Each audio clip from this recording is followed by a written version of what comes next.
тихом кафе на окраине Москвы сидела Анна, уставшая после долгого дня. Она работала официанткой в маленьком ресторанчике, где посетители редко оставляли чаевые. Ее жизнь была простой: квартира на окраине, старый кот по имени Мурзик и мечты о лучшем будущем. В тот вечер, когда дождь стучал по окнам, в кафе вошел мужчина в дорогом костюме. Он выглядел взволнованным, глаза его бегали по залу. Анна подошла, чтобы принять заказ, но он схватил ее за руку. «Прикинься моей женой на 7 дней», — прошептал он Эрджентли, голос дрожал. «Пожалуйста, умоляю тебя». Анна замерла, сердце забилось чаще. Кто этот незнакомец? Почему он выбрал именно ее?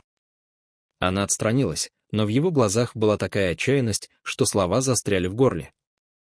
Миллионер по имени Алексей, как он представился позже, сел за столик и начал объяснять. Его причина — она оставила Анну без слов. Алексей был успешным бизнесменом, владельцем сети компаний по производству электроники.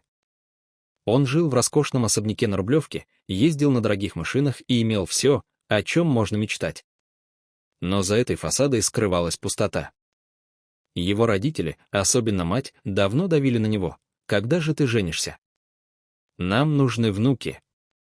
Алексей избегал брака, фокусируясь на работе, но теперь ситуация вышла из-под контроля. Его бабушка, единственный человек, кого он по-настоящему любил, лежала в больнице. Врачи говорили, что у нее осталось мало времени. Бабушка всегда мечтала увидеть его женатым, счастливым в семье. «Если она узнает правду, что я одинок, это сломает ее», — сказал Алексей, опустив голову. Анна слушала, и ее сердце сжималось. Она сама потеряла бабушку год назад и знала, как больно прощаться без исполнения желаний близких. «Но почему я?» — спросила она тихо. «Ты миллионер, наверняка полно женщин вокруг». Алексей улыбнулся грустно. «Ты выглядишь настоящей. Не как те, кто охотится за деньгами. Я увидел тебя здесь, и это показалось правильным». Он предложил ей солидную сумму, достаточно, чтобы оплатить ее долги и даже купить новую квартиру. 7 дней претенции, всего 7 дней в его мире. Анна колебалась. Ее жизнь была далека от роскоши: просыпаться рано, мыть посуду, считать копейки. Но мысль о бабушке Алексея тронула ее. «Хорошо», — сказала она наконец. «Но только 7 дней. И никаких глупостей-то». Они обменялись номерами, и на следующий день все началось. Первый день был странным. Алексей забрал Анну на своей машине, черном Мерседесе с тонированными стеклами. Они поехали в его особняк, где слуги уже ждали. «Это моя жена, Анна», — представил он ее экономке Марии. Анна кивнула, чувствуя себя актрисой в чужом фильме. Особняк был огромным: высокие потолки, мраморные полы, картины на стенах. Она никогда не видела такого. Алексей показал ей гостевую комнату, просторную, с видом на сад. «Ты будешь спать здесь». «Никаких обязательств», — заверил он. Они репетировали историю, познакомились год назад в кафе, влюбились, тайно поженились. Анна надела кольцо, которое он купил, простое, но элегантное. Вечером они поехали в больницу. Бабушка Алексея, Елена Ивановна, лежала в палате, окруженная мониторами. Ее глаза загорелись, когда увидела Анну. «Наконец-то!» — прошептала она Уикли. «Ты нашла хорошего человека, Леша?» Анна улыбнулась, взяла ее руку. «Да, он замечательный». Елена Ивановна заплакала от счастья, и Анна почувствовала тепло в груди. Это было не просто претенции, это приносило радость. На второй день напряжение начало нарастать. Они гуляли по саду особняка. Алексей рассказывал о своем детстве, как отец ушел рано, как мать заставляла его учиться, чтобы стать успешным. «Я построил империю, но потерял себя», — признался он, глядя на пруд с лилиями.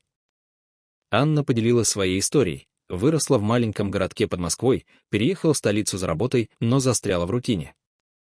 «Иногда я думаю, что жизнь проходит мимо», — сказала она тихо. Они сидели на скамейке, ветер шевелил листья, и между ними возникло что-то настоящее. Паузы в разговоре были комфортными, как будто они знали друг друга давно. Третий день принес первое испытание. Мать Алексея, строгая женщина по имени Ольга Петровна, приехала в особняк. Она осмотрела Анну с головы до ног. «Ты не из нашего круга. Как вы встретились?» Анна нервничала, но ответила спокойно: «В кафе, где я работала». Любовь не выбирает статус. Ольга хмыкнула, но не спорила. Вечером они ужинали вместе, изысканные блюда, вино. Анна чувствовала себя не в своей тарелке, но Алексей поддерживал ее взглядом. Когда Ольга ушла, он сказал: «Ты справилась отлично». Их руки случайно коснулись, и Анна покраснела. Четвертый день был спокойным. Они поехали в центр Москвы, прогуляться по Арбату. Анна никогда не бывала там как туристка, всегда спешила. Алексей купил ей мороженое, а они смеялись над уличными артистами. «Ты показываешь мне мир по-новому», — сказал он. Анна подумала, а он показывает мне, что деньги не все. Вечером в больнице Елена Ивановна выглядела лучше. «Расскажите о вашей свадьбе», — попросила она. Анна импровизировала. Это было тихо, на природе.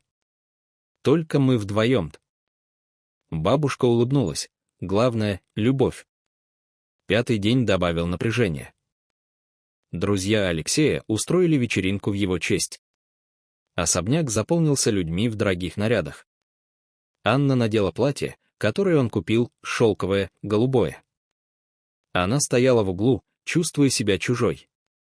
Один из гостей, бизнес-партнер по имени Дмитрий, подошел: «Ты не кажешься женой миллионера». «Что в тебе такого?» Анна ответила уверенно: «Я люблю его за душу, не за деньги». Алексей услышал и улыбнулся ей через комнату.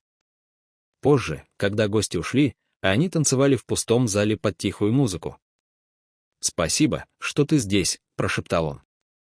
Анна почувствовала, как ее сердце тает. Шестой день принес твист. Утром в больницу позвонили: Елена Ивановна хочет увидеть их срочно. Они приехали, и бабушка была слаба. «Я знаю правду», — сказала она тихо. Анна замерла. «Что?»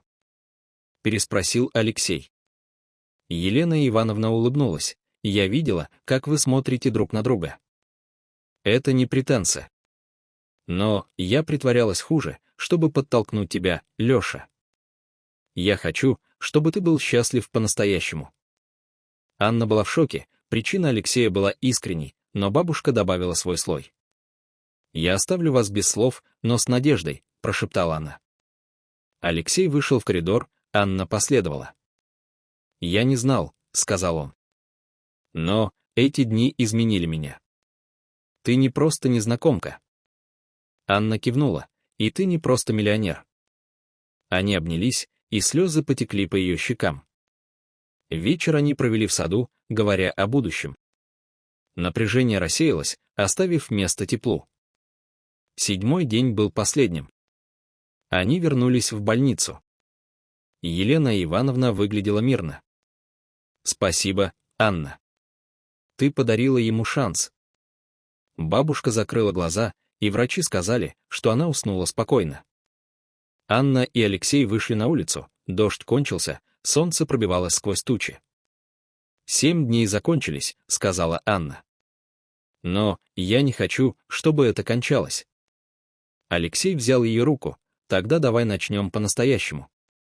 Они шли по улице, рука об руку. Анна подумала о своей жизни, теперь она видела возможности. Алексей осознал, что настоящая любовь не в деньгах, а в простых моментах. Это был не конец, а начало. Если вы ищете свою историю, оглянитесь вокруг, иногда незнакомец может изменить все.